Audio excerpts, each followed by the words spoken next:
So the moment no one ever expected has finally arrived. Prince William, the heir to the British throne, could no longer hold back his emotions upon learning a heartbreaking truth about his parents. Behind the composed appearance and steadfast demeanor, he has always shown in public and wise a heart that was once shattered by the hidden truths surrounding the relationship between King Charles and Princess Diana. In a deeply private moment, when the veil of lies was lifted and the truth came to light, William broke down in tears. They were not just the tears of a son, but the collapse of a lifelong belief he had clung to since childhood. This emotional revelation has shaken the very foundations of the British monarchy, raising unsettling questions about what other secrets might still be buried behind the cold palace walls. If you too are drawn to the pursuit of truth, if you believe that behind every tear lies an untold story, then subscribe to this channel and join us as we pull back the curtain on the past and uncover the secrets that history has long kept hidden. A letter from Diana. The warning William was never meant to read. Beneath the ancient walls and perpetually closed doors of Kensington Palace, a secret has emerged quietly yet with earth-shaking implications. It was a letter written by Princess Diana, the woman who remains a symbol of maternal love and courage in the hearts of millions. But this was no ordinary note. It was a deeply personal message addressed to her eldest son, Prince William, sealed carefully in an envelope that simply read, "To William when the time is right." The letter had remained hidden in a private archival chamber for years until it was accidentally discovered during a routine internal inventory. No one expected it, not now, not amid everything else the monarchy is trying to manage. When the letter was opened, a heavy silence fell upon those present. For inside wasn't just a mother's handwriting, it was a prophecy, a warning, a premonition that Prince William was never meant to confront so soon. Diana didn't write names, she didn't make accusations, but her words were crystal clear. The truth has a way of rising even through marble walls. One day, William, the questions you never asked will find you. With that single line, she shattered the illusion that some things are better left unsaid. Her message hinted at a truth about William's origins, or at least something she feared no one else would dare reveal. Her language was not bitter or accusatory. Instead, it was tender, restrained, and achingly human. She spoke of silence, of avoided glances, of fears too heavy to name, and of the emotional void that even a mother's love couldn't fully mend. Those who read the letter said it felt more like a premonition than a farewell. A warning composed not out of paranoia, but from a place of painful clarity. It may have been written during a time when Diana felt watched, threatened, and unsure of how long she had to prepare her sons for a truth she was never allowed to speak aloud.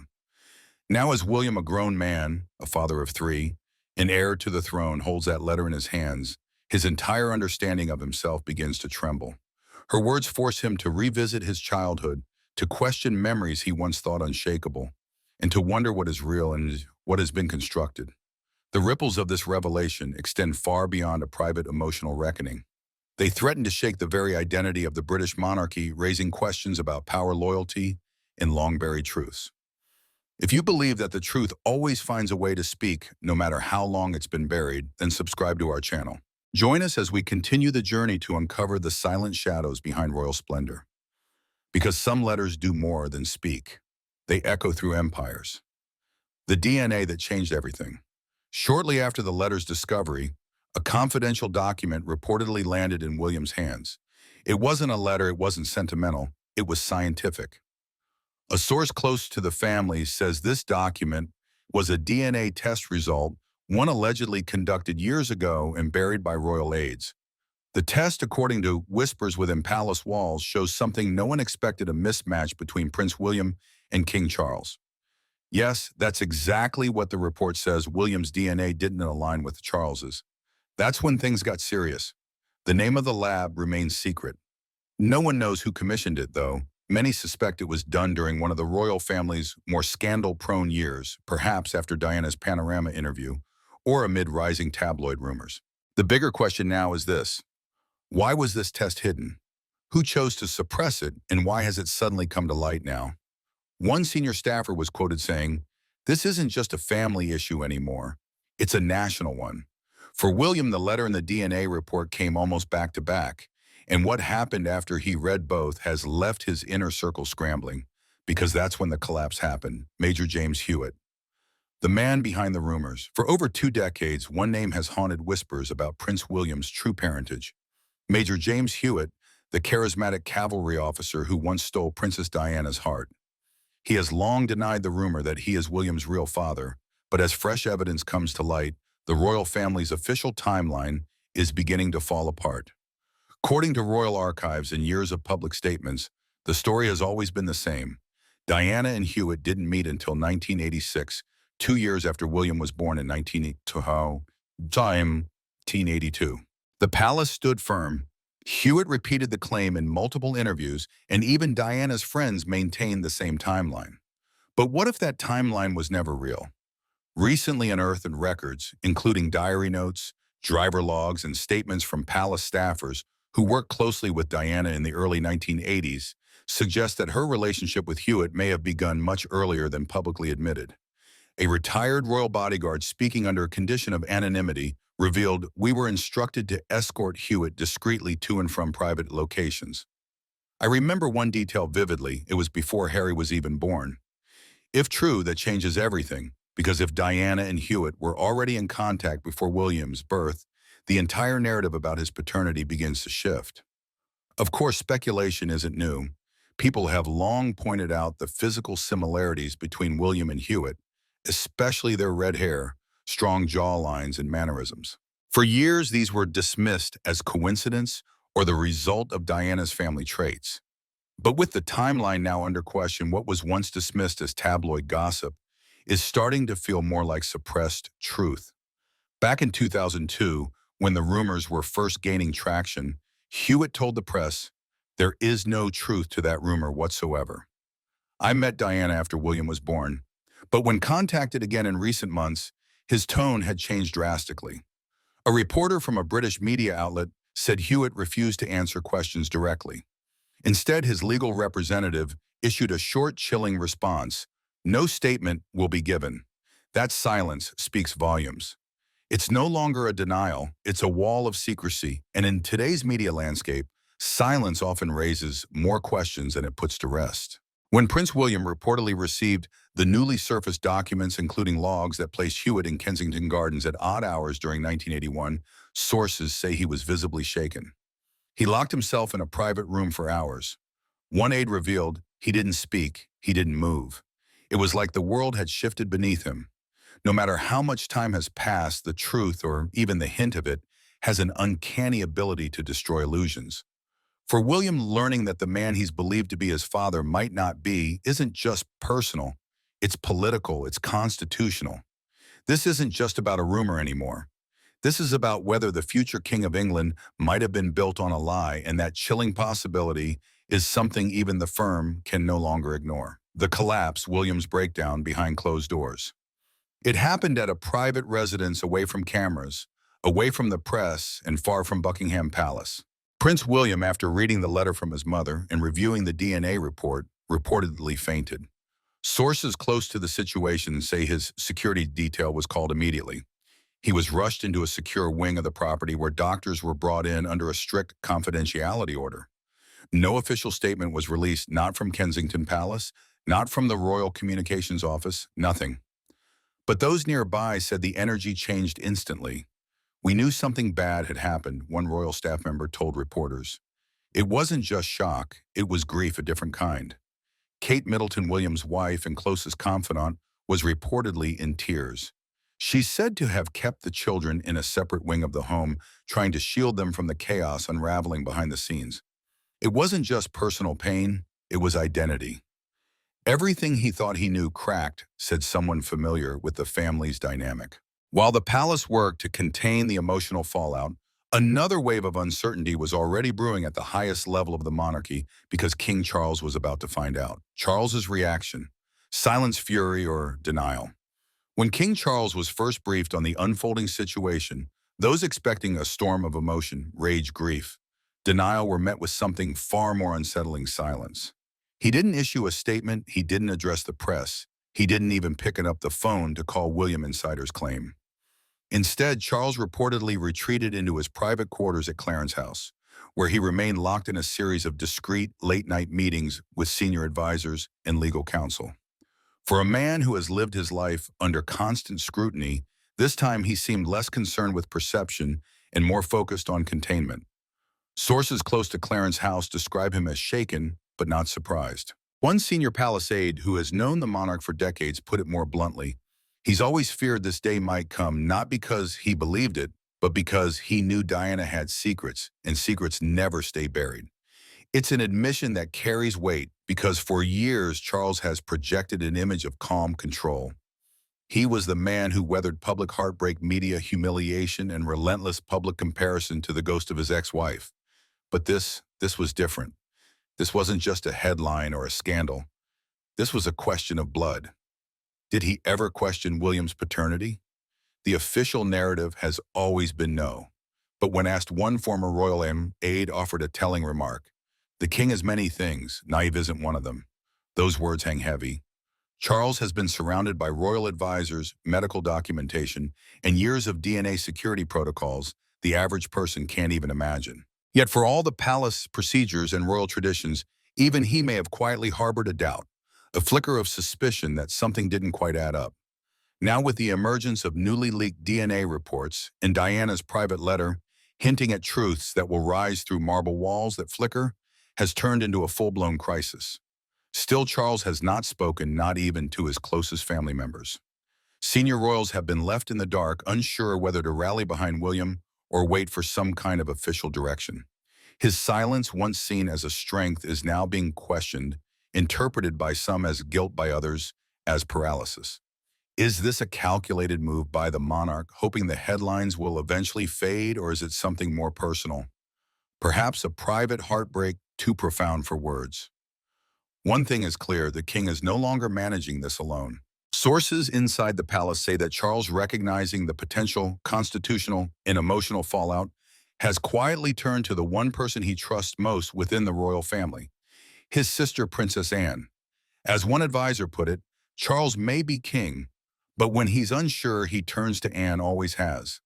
Now, as the monarchy teeters on the edge of an unprecedented crisis, it's Anne who's been called in, and what she does next could decide whether the firm survives the storm or crumbles beneath it. Princess Anne's loyalty tested. When everything started to unravel, it wasn't the prime minister or palace lawyers that Charles called first. It was his sister, Princess Anne, the one royal who never chases the spotlight, but always shows up when it matters most. For decades, Anne has been the monarchy's secret weapon, quiet, respected, loyal. She's the one who's handled the worst scandals with a stiff upper lip and a no-nonsense attitude. But this was different. Sources say Anne was called to Sandringham just days after William's reported collapse, not for a public appearance or an event, but for a private family meeting. The issue on the table wasn't just emotional, it was constitutional. According to those present, Anne was stunned.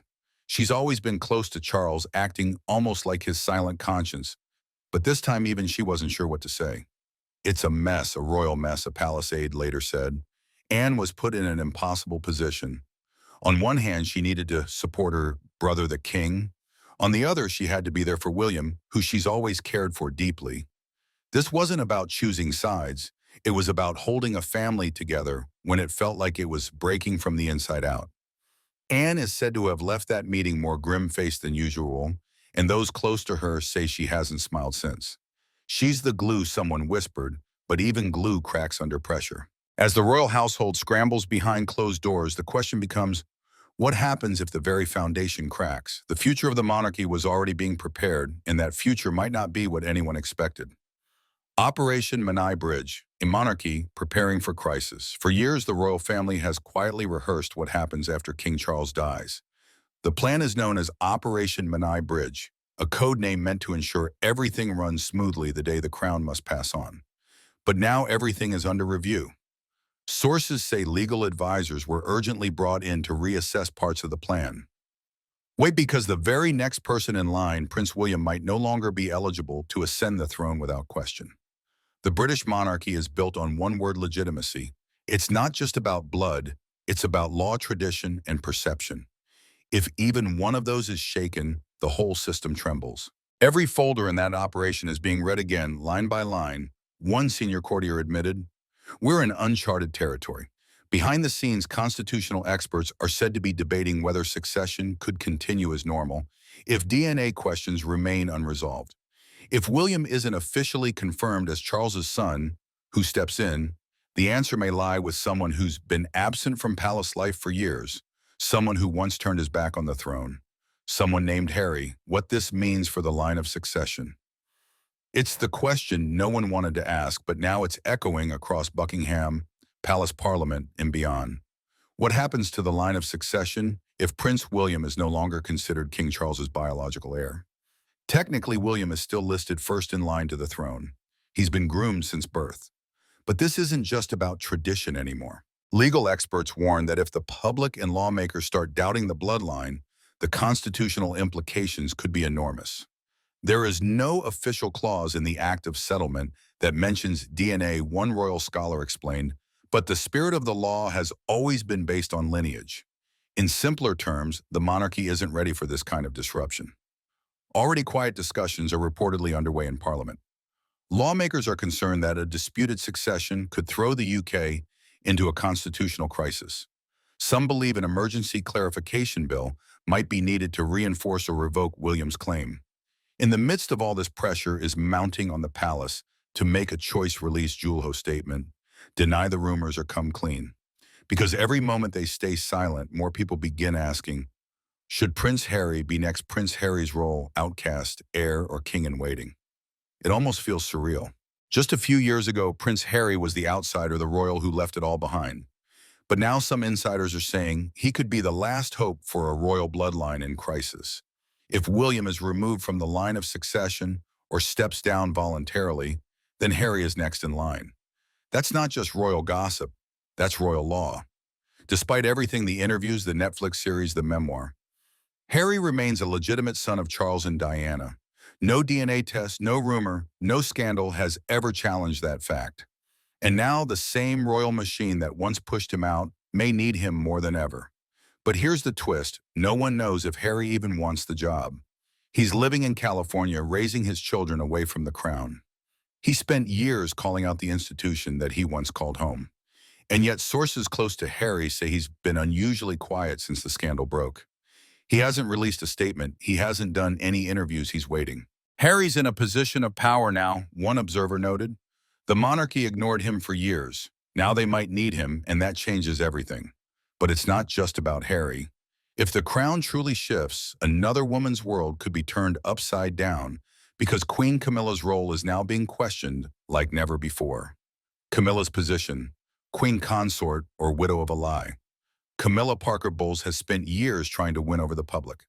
From royal mistress to queen consort, her journey has been nothing short of dramatic. And just as the dust seemed to settle, this scandal has thrown her world into chaos. For years, Camilla supported Charles through controversy and criticism. She stood by him through Diana's death, through public backlash, through the early days of his reign. But now everything is under review. If Prince William is proven not to be Charles's biological son, the image of their blended family begins to fracture, and Camilla's role as wife, stepmother, and queen gets pulled into the storm. Was she kept in the dark too? A former staffer asked. Or did she know and help hide it? Nobody knows for sure. And Camilla has made no public comment. But palace insiders say she's deeply unsettled. She's worried, one said. This affects her legacy, her children, her future. If the monarchy collapses under the weight of this truth, Camilla could go from queen consort to a symbol of a broken lie. And at the heart of it all is a mother who saw this storm coming years ago. Coming up next, we dive into how Kate Middleton, caught between duty and devastation, is holding her family together while the crown trembles above them. Kate Middleton, future queen under siege. For years, Kate Middleton has been the picture of royal grace, composed, loyal, always one step behind Prince William, but never out of sight. She wasn't just preparing to be queen consort, she was already embodying it. But now the fairy tale is cracking. When the scandal broke and William reportedly collapsed after reading the letter and DNA documents, it wasn't just the future of the crown at stake. It was the life Kate had built from the ground up, a life defined by duty, motherhood, and loyalty to the man she married. Except what if that man is no longer the rightful heir? Sources close to the couple say Kate was in utter shock. One palace aide revealed she cried not just for William, but for everything they built together. This wasn't just a family crisis, this was a crisis of identity. Behind palace doors, she's been working overtime to shield her children, George, Charlotte, and Louis, from the media storm. But how do you explain to your kids that their father may not be the future king after all, that the crown they've been raised to understand might not belong to them? The pressure is overwhelming. Public appearances are still being scheduled. Smiles must still be worn, but the weight behind those eyes is unmistakable. And what makes it worse? Silence. The palace won't confirm or deny William won't speak, and the world is watching, waiting for her to crack. But if there's one thing royal watchers know about Kate, it's that she doesn't break easily. Still, one can't help but wonder what happens when silence becomes too heavy to carry. Because as the family holds its breath, the public is demanding answers. And now it's not just a royal problem, it's a national reckoning. Public reaction. Faith shaken, support divided. The British monarchy has survived wars, divorces, abdications, and scandals, but nothing has struck the public quite like this. When word got out that Prince William might not be King Charles's biological son, the public reaction was immediate and intense. Social media exploded. Hashtags like #NotMyKing and #DNAgate trended within hours. Petition sites crashed from the surge and users calling for a royal investigation. I grew up thinking William would be king, one London resident told a reporter. Now I'm wondering if we've all been living a lie. For loyal royalists, the shock runs deep. Many feel betrayed. They've watched William grow from a boy walking behind his mother's coffin to a polished future monarch. To question his place now feels like questioning the entire purpose of the institution. But for others, especially younger and more progressive voices, this is the crack they've been waiting for. It's time, one activist posted. Time to end the monarchy. Time to stop pretending blood makes someone better. And that's the real danger: division. The monarchy has always relied on image, stability, tradition, trust. But now all three are crumbling. And Buckingham Palace has said nothing. No denial, no confirmation, just silence. The longer that silence lasts, the louder the people grow. Because if William isn't the rightful heir, then who is? And if the palace can hide something like this, what else are they keeping from the public? The people are starting to ask hard questions, and that puts the entire royal institution on the edge of a historic turning point. The monarchy at a crossroads, what happens next? Buckingham Palace has faced plenty of storms, but none quite like this. What started as a hidden letter and a forgotten day test has now become a full-blown constitutional crisis. The monarchy, once considered untouchable, is now at a crossroads. Will the palace speak? Will they issue a denial, a confirmation, anything? So far, there's been nothing but silence, and every minute that silence continues, the pressure grows. Legal experts say Parliament may be forced to step in if William's claim is challenged. One barrister noted, the monarchy must either defend him or restructure itself. Restructure, that word alone sends chills. If William steps aside or is removed, who takes his place, Harry? A regent, a council? There is no clear answer, and that's what makes this moment so dangerous. The monarchy depends on predictability, on certainty, but right now the only thing certain is confusion. Behind closed doors, King Charles is said to be isolated. Some say he's angry, others say he's grieving. One source whispered, he's torn. As a king, he must act. As a father, he's devastated. And William, insiders say, is refusing to leave his home, refusing meetings, refusing to speak. He's broken, one palace aide admitted. We've never seen him like this. This isn't just a royal scandal. This is the possible end of the monarchy as we know it. Will they cover it up, rewrite the truth, or finally come clean? Because one thing is clear. Diana's words have come true. The truth has a way of rising, she warned, and now it has. And the world is watching what happens next. If one day William ascends to the throne, it will not merely be a succession, but the beginning of a new chapter filled with hope in the history of the British monarchy. With his calm demeanor, dedication, and approachable image, he represents a generation of royals who understand the weight of tradition, yet are unafraid to reform and adapt to a changing world. Can William restore the monarchy to the golden age it enjoyed under Queen Elizabeth II?